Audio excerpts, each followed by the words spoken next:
Good evening, hello and welcome. You're with the news today. This is your primetime destination. Newsmakers, talking points, the big talking point. A day after the Prime Minister sent out a strong message of how he believes terrorists and state sponsors are one and the same. How does Kashmir and Jammu and Kashmir see the last fortnight after all that's happened? Jammu and Kashmir's Chief Minister Omar Abdullah is my special guest tonight. We'll be talking to Omar Abdullah in a moment. Also, the Trump mediation bid, setback for India.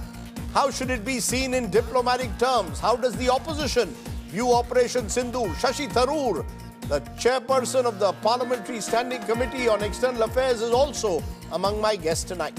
But our top story, the India-Pakistan ceasefire is holding. But India is making a political point. Prime Minister Narendra Modi today visited the Adampur Air Force Station in Punjab, which the Pakistani forces claim to have hit.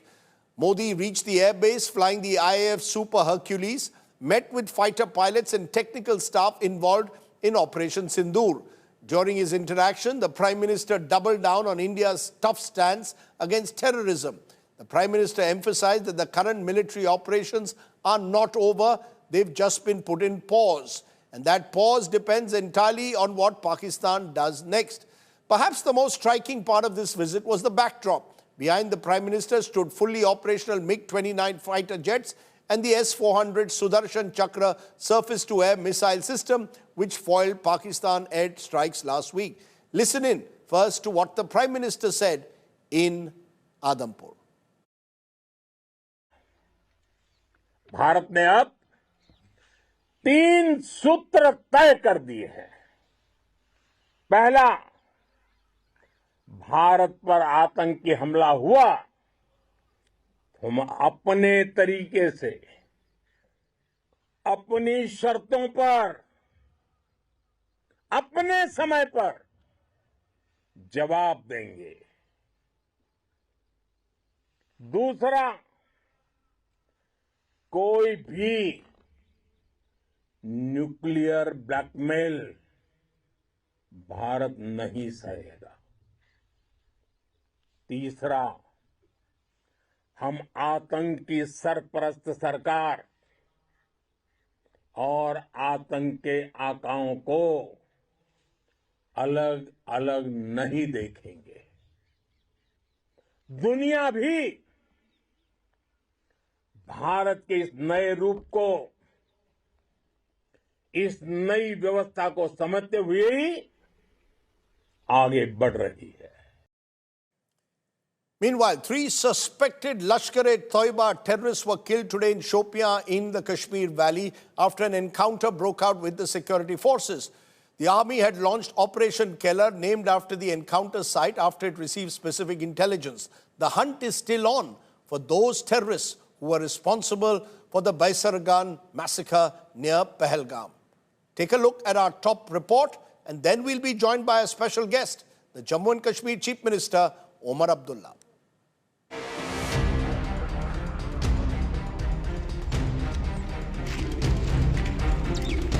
Fight against terror intensifies in Jammu and Kashmir. 3 terrorists were killed in a gunfight in Shukal Keller area of Shopia on Tuesday. The security forces, acting on specific intelligence about the presence of terrorists in the area, launched a search operation. During the operation, terrorists allegedly opened fire, sparking a fierce gunfight, which led to their death. One of the terrorists is identified as Lashkar-e-Taiba operative Shahid Kutte. He was allegedly involved in the firing on Danish resort on April 8, 2024. 2 German tourists and 1 driver were injured in the attack. Shahid was allegedly involved in the killing of a BJP Sarpanch in Shopia on May 18, 2024, and in the killing of a civilian in February this year. He was the Lashkar South Kashmir commander. The second terrorist eliminated has been identified as Adnan Shafidar. He was allegedly involved in the killing of a non-local labourer in Shopia in October 2024. 3 AK-47 rifles with other arms and ammunition were recovered from the slain terrorists. 2 ultra sets, an encrypted communication system similar to those used by terrorists in the Pahalgam attack, were also recovered. Meanwhile, hunt for the terrorists behind the Pahalgam terror attack on April 22nd continues. Security agencies have put up posters of the 3 Pakistani terrorists suspected to be behind the Pahalgam terror attack. A reward of 20 lakh rupees is offered for credible information on the terrorists. The 3 terrorists wanted in the Pahalgam attack are Adil Hussain Thokar, a resident of Anantnag, and 2 Pakistani nationals, Ali Bhai aka Talha Bhai and Hashim Musa aka Suleiman. The suspects are Lashkar operatives.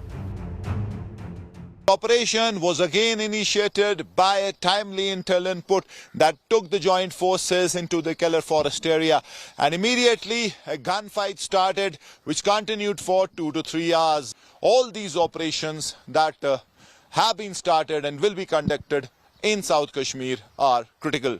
From campus Tariq Lone, Mir Farid, Keller Shopian for India Today. And joining me now is a very special guest. I'm joined by Omar Abdullah, Chief Minister of Jammu and Kashmir. Appreciate your joining us, Mr. Abdullah. It's been a tough fortnight, I'm sure, for you. And thoughts with the people of Jammu and Kashmir. First, we had Pahalgam, then we had Operation Sindoor. We've had cross-border shelling in which civilians have been killed in Poonch and other border villages. Your thoughts at the very outset of what this last few weeks have been like for the people of your state? Well, I mean, what do I say? It's been unexpectedly bad. Obviously, Pahalgam came out of the blue. We weren't expecting anything like that, given the last 4 or 5 years of relative calm, followed by the intense cross-border shelling and bombardment, which brought in areas hitherto completely untouched by this sort of cross-border shelling. You talked about civilian casualties. We saw civilian casualties in Uri, in Rajouri, in Poonch, and areas in these districts that came into the range of shelling where we haven't seen shelling in the past. We saw drone activity over Srinagar and Jammu, something that is completely unheard of. We haven't seen this sort of activity in Jammu since, I guess, the 71 Indo-Pak War. I mean, what does one say about the kind of fortnight that Jammu and Kashmir has had? It's been difficult. It's been difficult. Let's start with Pahalgam, Baisar, and the manner in which that massacre took place and the manner in which there was an attempt made by the terrorists to discriminate between Hindus and Muslims. Did that make it even more difficult in terms of the fact that now Kashmiris found themselves suddenly being in the crosshairs of terrorist violence? Has this increased, you believe, the anger in Kashmir against those who've used terror to divide people? Well, there's no doubt that for the first time, the people of Jammu and Kashmir in particular, came out of their own accord. It was a completely spontaneous, unplanned, channeled protest by people against what had happened in Pahalgam. And this happened in Srinagar, it happened in our other major districts, it happened in rural villages. Basically, the people of Kashmir came out and said that we don't support this. This is claimed to have been done in our name. But this is not who we are, this is not what we want, and we will not allow you to use this violence as if this is something that we want. But in the backdrop of Pahalgam and then the attack on the innocent civilians in Poonch, we reported this terrible story of 12-year-old twins who died in the shelling. Is there growing anger against Pakistan and what the Pakistani army state has done to Jammu and Kashmir over the last 3.5 decades? What terror has done to the people of the state? Well, if the people weren't angry, Rajdeep, they wouldn't have come out. Nobody forced them to come out. It wasn't part of any government plan. It wasn't part of any political party's plan. It wasn't part of any individual's plan. It was a spontaneous expression of anger. But may I just add that where there was a spontaneous expression of anger about what happened in Pahalgam to those 26 innocent people, there's also a simmering disappointment that not enough is being said about all the people who died in this cross-border shelling. It's almost as if they're being paid lip service. The fact that as I said, we've lost people in Rajouri, we've lost people in Poonch, we've lost people in Uri, Baramulla. We've lost people cutting across religious lines. We've lost Muslims, we've lost Hindus, we've lost Sikhs. We've lost civilians, we've lost BSF troopers. If gurdwaras and temples came in the range of shelling, so did 2 madrasas in Poonch. But somehow in the national narrative, while a lot is being said about the 26 people who died in Pahalgam, not nearly enough is being said about the innocent blood that was spilt as a result of this shelling. It's almost as if that almost didn't happen. But that has been the story in a way of Jammu and Kashmir, hasn't it? That a number of Kashmiris have suffered because of what terror has done, what Pakistan-sponsored terror has done over these decades. Their story often doesn't get told. Yeah, but that's the point I'm making. It's a pity. No, but only half that's the point. Only half the story is being told.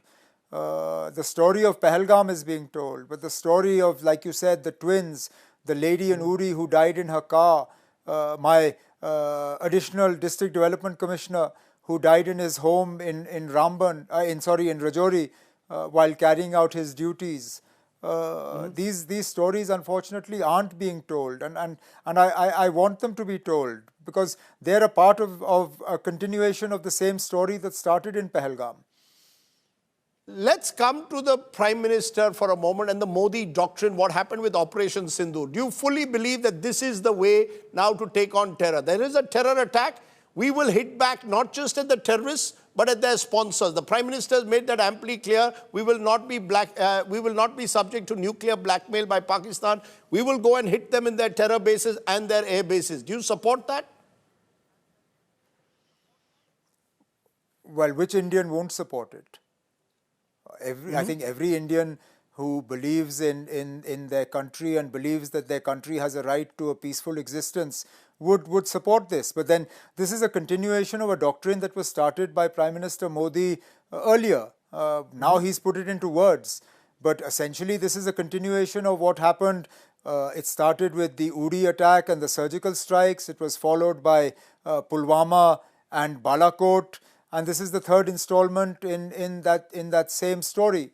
This time the doctrine has been put into words, but action on this doctrine started a few years ago. Will it deter Pakistan-based terrorists, you believe? Because Pakistan has sponsored terrorists. They've also do you believe that this will deter this Pakistani army state, this jihadi factory?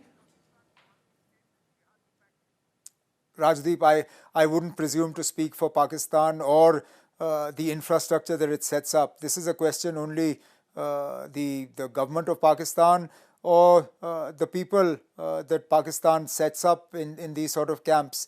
Only they can answer that. I can only hope that it deters them. I can only pray that it deters them. But I can't say it with any degree of confidence because we've seen violence in the past, and I just hope to God we don't see the sort of attack that we saw in Pahalgam in the future. One of the worrying aspects, of course, is that some of these attacks do not take place without local support. And there is a belief that both in Pahalgam and in other attacks in the past, there's been local support from within the valley. How do you see that? Will that infrastructure also crumble or not? You know, Rajdeep, I don't want to get into a political argument on this channel today, and I don't want to do it in the aftermath of what happened in Pahalgam. So I'm not going to get into the whole local infrastructure and what has been said about it in the past, except to say that it has existed in the past. It has been to a very large extent marginalized. And I think we need to focus on the positives that came out of Pahalgam. There were very few. It was a very, very dark cloud that hovered over us. But the one silver lining in that dark cloud was the spontaneous way in which the overwhelming majority of the people of Jammu and Kashmir came out against the attack in Pahalgam. I think this was an opportunity we haven't had in the last 35 years. So rather than focusing on the negatives of the very minuscule sort of minority of population that gives support to these sort of attacks, I think it's important to focus on the overwhelming majority of the population that stood up against these attacks. And we need to build on that core support. My worry is that in everything that's happening, we will lose sight of that. And this, once in a lifetime opportunity perhaps that we've got, will fritter it away. No, but is that anger against Pakistan, you believe? Is there now enough sufficient local anger against Pakistan and what Pakistan has done in bloodying the valley over the last 3.5 decades? How do you want me to quantify that anger, Rajdeep? We've seen a spontaneous display of that anger. What more do you want the people of Kashmir to do? They came out spontaneously and loudly made their voices heard. What else do you want them to do? They've silently withstood the shelling from Pakistan without complaining. They haven't complained that the sort of breakdown of the ceasefire put them in harm's way. They've quietly withstood the destruction of their homes, of their shops, of their livelihoods, because they believed that that was the price they had to pay for the situation that developed after Pahalgam. So I think, as I said, we sometimes tend to miss the forest for the trees. The focus for us should be on the majority of the people of Jammu and Kashmir who have very vocally made their stand known, that they don't believe that what happened in Pahalgam was done for them or supported in any way. How do you use what you use the word opportunity? This is an opportunity. What is that opportunity you see? Is it now to ensure that more is done in a way to bridge the divide that has existed in the past between Kashmir and the mainstream Indian politics? Do you believe this is the right time? You said earlier, I don't want to anymore talk about statehood. This is not an issue I will raise now. That's what you said in the assembly. No, I didn't say that. I'm sorry. No, Rajdeep, that's not. No, one second. What did you say? It's important that I said that this is not the opportunity to talk about statehood. My exact words were, no, let me finish, because you sort of have taken statehood off the table in toto. That's not the case. I said हमने इससे पहले भी मांगा है, इसके बाद भी मांगेंगे, लेकिन आज इस मौके पे नहीं मांगेंगे. The assembly session that was called to condemn the attack in Pahalgam and to sympathize with the 26 people whose lives were lost and their families, that was not the occasion to talk about statehood. I will talk about statehood. It will be an ongoing conversation with the government of India, but that wasn't the time for it. So when would you, what do you, when you say opportunity to me on the show, that this is an opportunity, how do you believe this opportunity should be availed? What would you like to see? I believe that there is a huge constituency for peace in Jammu and Kashmir. That constituency has to grow. You have to start trusting the people of Jammu and Kashmir. You have to start trusting the people of Kashmir. I think it's important that instead of randomly picking up and detaining people, we need to be more focused in the action that we take. Not every Kashmiri is a terrorist sympathiser. Not every Kashmiri is an overground worker of these terrorist organizations. So we need to stop treating every Kashmiri as though we suspect them. Not everybody who uses social media is doing so to demonize India. But somehow, oftentimes, we respond in a very heavy-handed manner. It's almost as if when all you have is a hammer, then everything to you looks like a nail. That's not the way we need to treat the people of Jammu and Kashmir. And that's the point I made. That's when I talked about this is an opportunity. You're making an important point because we've seen in the last few weeks security forces blasting the house of alleged terror suspects. Do you believe that's the right thing to do, or that they also deserve due process? Is that what you're saying, that this is what fuels anger from time to time? That's one specific thing. I mean, it goes beyond that. It sort of spreads to the sort of very widespread, random way in which we detain people. If we don't detain them, the way we summon them to police stations from morning till late at night. There are a whole host of things that I believe, if we sort of correct this constituency for peace and this spontaneous constituency for peace, this can be grown. And that is the point I'm trying to make. I'm not in any way, shape, size or form supporting the terror infrastructure in Jammu and Kashmir. I'm drawing a distinction between the significantly much larger population that wants a normal, peaceful life and trying to insulate them from the sort of actions that we've seen in the past. Let me come specifically, Omar Abdullah, to the ceasefire and what Donald Trump said. Donald Trump seemed to suggest that he was the one who brought the two sides together, and then went on to say that he was open to settling the 1,000-year Kashmir dispute. Of course, he needs a history lesson, but quite apart from that, how do you see that? Does it worry you that you've got a US president talking about mediation and thereby going against stated Indian policy, as well as internationalizing Kashmir in a way?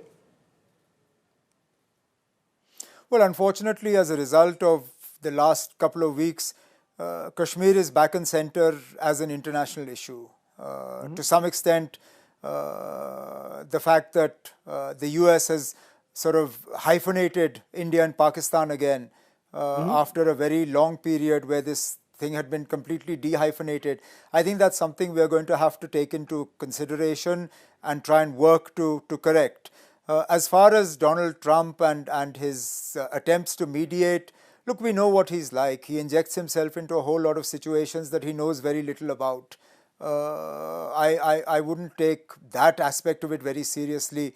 We'll have to wait and see. I think that's something for the Ministry of External Affairs and for the Government of India to deal with. No, but does it worry you as the Chief Minister of Jammu and Kashmir, the manner that a US president should announce the ceasefire and then almost unilaterally claim that he's ready to resolve the dispute? Rajdeep, I've got too many real world problems to worry about what Donald Trump is tweeting or not tweeting. I still have people in hospital who are injured from the cross-border shelling. I still have people whose homes are in ruins. I still have people whose businesses and shops are in ruins. I need to put their lives back in order. Where what Donald Trump has to say on his social media platform or on X, honestly, in my list of priorities is pretty low down in the pecking order. Let me ask you, though, a question that I know troubles you, but you've not always been open about it. The fact that while Kashmir was, after Article 370's abrogation, effective abrogation, brought into a union territory, law and order, for example, was taken away from the Chief Minister, goes to the center, the LG runs the show. Do you believe that you've been a Chief Minister who's been hamstrung as a result, that even when Pahalgam happens, there will be those who will point fingers at you, Omar Abdullah, when the truth is you didn't even attend the high security review meetings called by Amit Shah that was all done with the LG there? Does that trouble you that the law and order is not with the Chief Minister and you therefore do not have the powers you need to have? I'm sorry, what's the question in this? My question is very clear. Do you believe that you need, that if Omar Abdullah is to be held accountable, you need more power also? Power with accountability, you must also have the power. Rajdeep, when I'm responsible for security and law and order, by all means hold me to account for it. And until then, you'll have to hold those people to account who are responsible for it. The elected government is not responsible for security and law and order. And therefore, as much as some people might like to hold me to account for what happened, this is not the opportunity.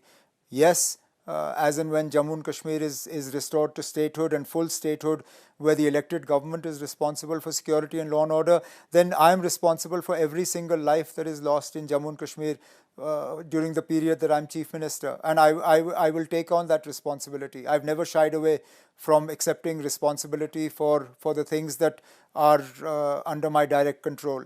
But as I said earlier, the conversation about restoration of statehood is one that will be had, and it will be had at the appropriate level in the Government of India.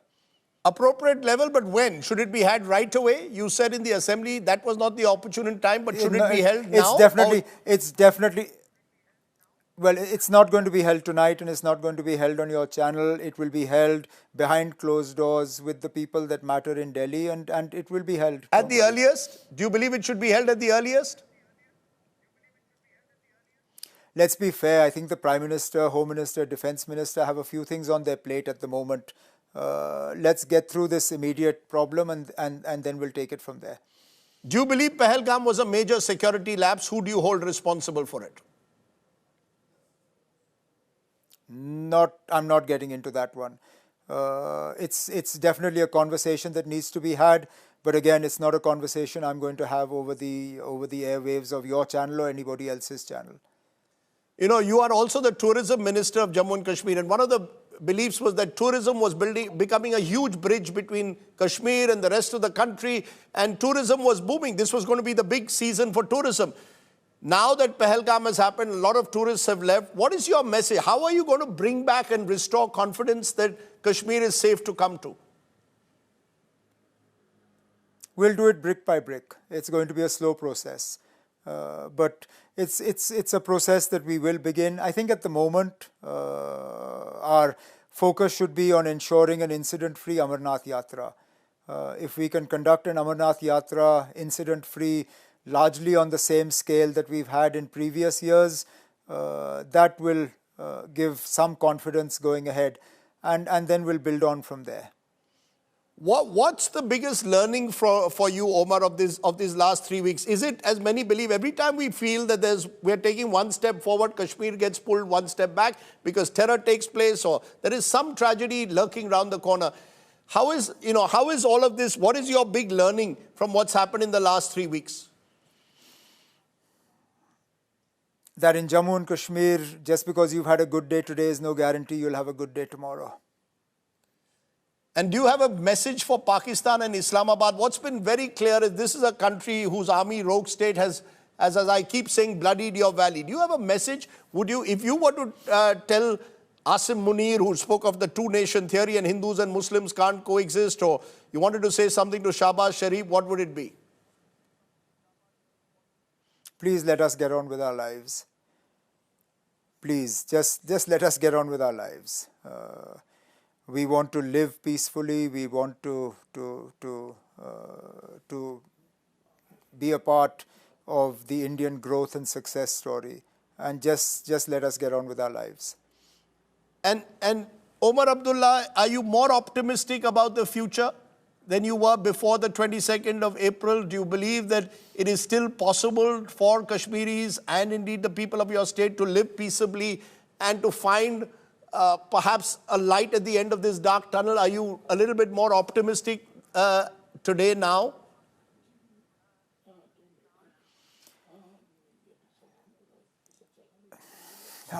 How do I answer that, Rajdeep? The sound of the guns is still echoing in our ears. I'm hopeful. I'm hopeful. If we get a few good months, a few peaceful months, if we get a good Amarnath Yatra, then call me back and we'll talk about how optimistic I am. Right now, let's just say I'm hopeful. I want to say one thing though, Omar. I heard you speak in the assembly, and I know you've met a lot of those who've been injured. You've stood up to be counted at this time. Your speech was a fine speech that brought a lot of people, both in mainstream India and in Kashmir, together. I hope that Hindu-Muslim unity can last. I'm sure you want that above all else, because that has been a huge scar, both in the Kashmir Valley, going back to what happened to the Pandits, to what's happened in recent times. I guess Umeed pe duniya kayam hai, right? Well, absolutely. And we've seen evidence of it on the ground. This attack in Pahalgam was designed to split communities. It was designed to tear this country apart on religious lines. It was designed to pit Muslims against Hindus. And the one place where this would have been most apparent would have been in Jammu and Kashmir. But it didn't happen. It didn't happen in Jammu, it didn't happen in Poonch, it didn't happen in Rajouri, it hasn't happened in Doda, in Kishtwar, in Ramban, in any of the places where this was designed to tear people apart. And hats off to the people of Jammu and Kashmir for that Hindu-Muslim Sikh Ittihad. They have lived up to that Mahatma Gandhi's sort of Roshni Ka Chirag lit in Jammu and Kashmir in 47. And again have proven that they will not allow these forces to rip apart the relations that exist between communities. Let me leave it there, Omar Abdullah. As I said, we end this conversation on a note of hope. It isn't easy being the Chief Minister of Jammu and Kashmir, as you've realized yet again in the last 3 weeks. But I thank you for joining me and having this conversation, Omar Abdullah, and I call it a conversation in the truest sense of the word. So thank you. Pleasure. Omar Abdullah there, speaking out and speaking very loudly and clearly. I hope the people of India and Pakistan have listened today to the Chief Minister of Jammu and Kashmir. I hope also America is listening. US President Donald Trump's claim that his administration brokered the ceasefire between India and Pakistan has angered Delhi in a way. Trump claimed he threatened to stop trade with the two South Asian countries if they didn't end hostility, almost suggesting he was ready to mediate in the Kashmir dispute. Today, the Ministry of External Affairs pushed back and reiterated India's long-held position that Kashmir is a bilateral issue. Listen in. We helped a lot. And we helped also with trade. I said, come on, we're going to do a lot of trade with you guys. Let's stop it. Let's stop it. If you stop it, we're doing trade. If you don't stop it, we're not going to do any trade. People have never really used trade the way I used it. That I can tell you. And all of a sudden they said, I think we're going to stop. We did some great things with trade with India and Pakistan. It really helped the situation, very heated situation. Could have lost millions of people, more than millions, I mean, many millions of people. And they want to do business with America, but we never used our powers that way. We never knew how. We never had people that knew how to do that. As you are aware, we have a long-standing national position that any issues pertaining to the Union territory of Jammu and Kashmir have to be addressed by India and Pakistan bilaterally. That stated policy has not changed. As you are aware, the outstanding matter is the vacation of illegally occupied Indian territory by Pakistan.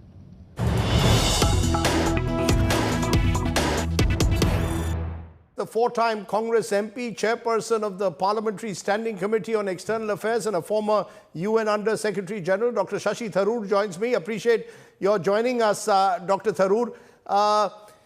You've come out broadly in support of the Modi government in its handling of Operation Sindoor. This has even led some observers to suggest Shashi Tharoor has become an apologist for the BJP and Prime Minister Modi. How do you respond broadly to the operation conducted by the Modi government and its response to Pakistan, and those who are criticizing you for being seen as an apologist?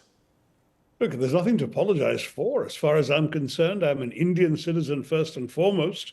And as a parliamentarian, as somebody who's involved in public life in this country, my first duty is to my nation, to my people, to the flag.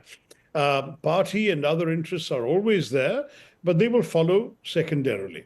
When the nation is attacked, as happened in Pahalgam on the 22nd of April, and when the nation responds, as it did on the 7th of May and subsequently, I believe we all stand with our armed forces and with our government, which is exactly what my party announced in the morning. So I'm a bit puzzled by that kind of criticism. Having said that, Rajdeep, I think that indeed what was done extremely well. That is, if you understand, as many of us did, and I wrote articles immediately after the 22nd of April, analyzing what I believe had happened and what the motivations of the killers were, our response had to be calibrated and smart. In other words, it was impossible not to hit back, because not to hit back would have given a license for future terrorist attacks to take place with impunity.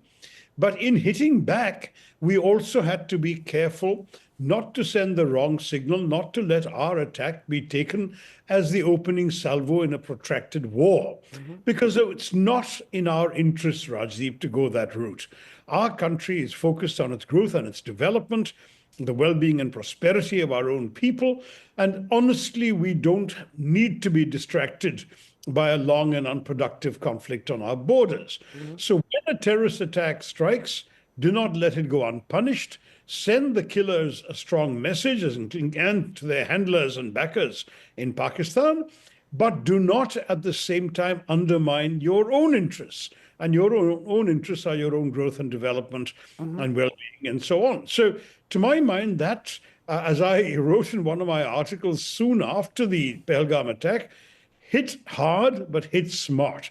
And I thought the government did that very well. It hit, as you know, 9 terrorist sites, which is a very important thing to do.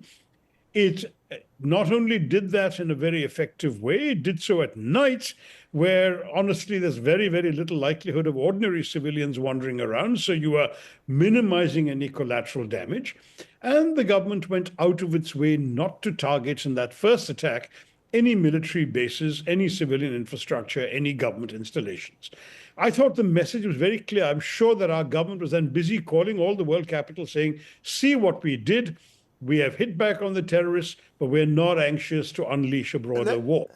But let me stop you for a moment. Since you mentioned our government spoke to world capitals, said, look, we've conducted what you're calling a smart operation, hit hard but hit smart. The truth of the matter is, you've got Donald Trump, the United States president, claiming credit for the ceasefire, virtually saying that he's ready to mediate on the Kashmir issue, and importantly, drawing an equivalence between India, the victim, and Pakistan, the perpetrator.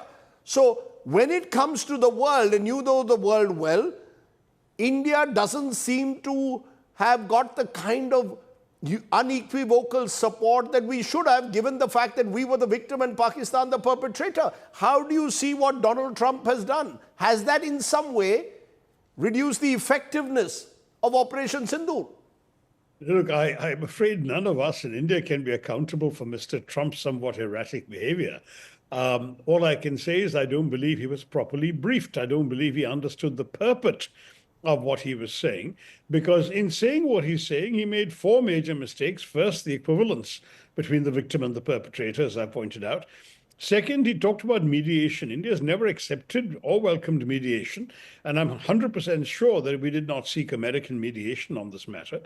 Third, the seeming internationalization of the Kashmir dispute, which frankly is a win-win for the Pakistanis. They want to internationalize a dispute that has been off the global agenda for very many years now. Pakistan's previous attempts, when they were earlier a member of the Security Council, a non-permanent member, to try and get Kashmir discussed, were rebuffed by the rest of the world. And for Mr. Trump to talk about it in this way was most unfortunate.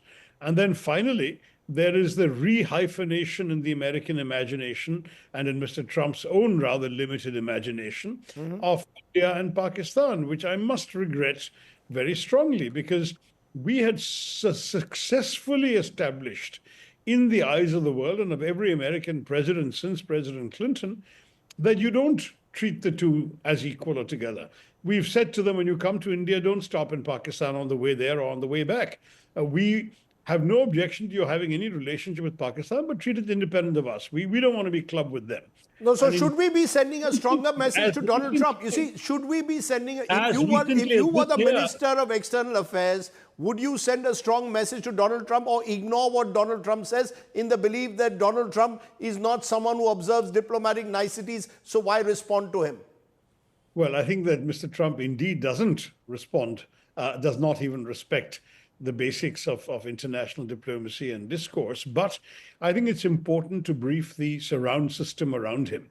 I'm sure that our people have spoken in these terms to the Secretary of State, who's also doubling for the moment as National Security Advisor, Marco Rubio. And when they confirm an Assistant Secretary of State for South Asian Affairs, who, by the way, is somebody who's of part Indian descent, a man called S. Paul Kapoor, who is a highly respected scholar and strategic studies analyst, and who knows India and Indian issues well and will understand what we're saying, I'm fairly confident that we'll be able to convey exactly why we were troubled by all of this.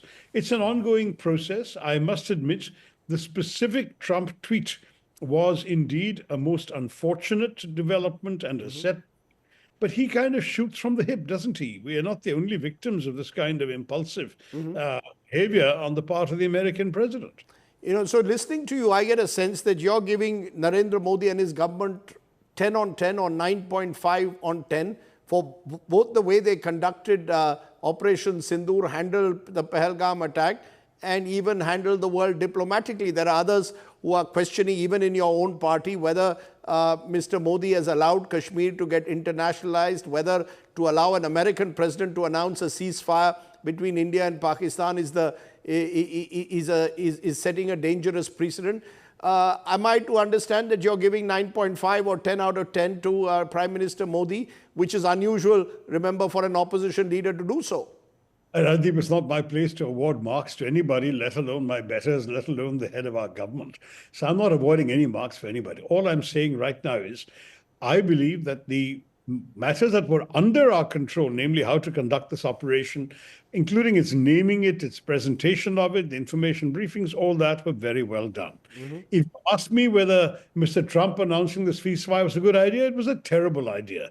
But if you're implying that we could have controlled it, or that perhaps a chief minister from another, a prime minister from another party could have controlled Mr. Trump better, well, I'm very happy to wish you good luck in doing that, Rajdeep. I think this is a gentleman who escapes such easy control. And therefore, I don't know whether it's entirely appropriate to score political points off Mr. Trump's shoulders, because Mr. Trump is Mr. Trump. And I don't think anybody in any foreign country is able to control what he does and how he does it. All I can say is that India has to make it very clear to the world, to Mr. Trump, to the Pakistanis, and to the Indian public, whether we're going to do what Mr. Trump implies we're going to do. And I think it's already become very clear we're not. We're not going to give the Pakistanis the benefit of a negotiation that they have done nothing to earn. We're not going to give them the privilege of sitting across the table with them as a reward for their having killed 26 civilians in Pahalgam and a further 22 in Poonch and sent 59 to hospital as well. Their behavior has been egregious, to say the least, and we're not going to be talking lovey-dovey with the Pakistanis for a long time to come. As far as the question of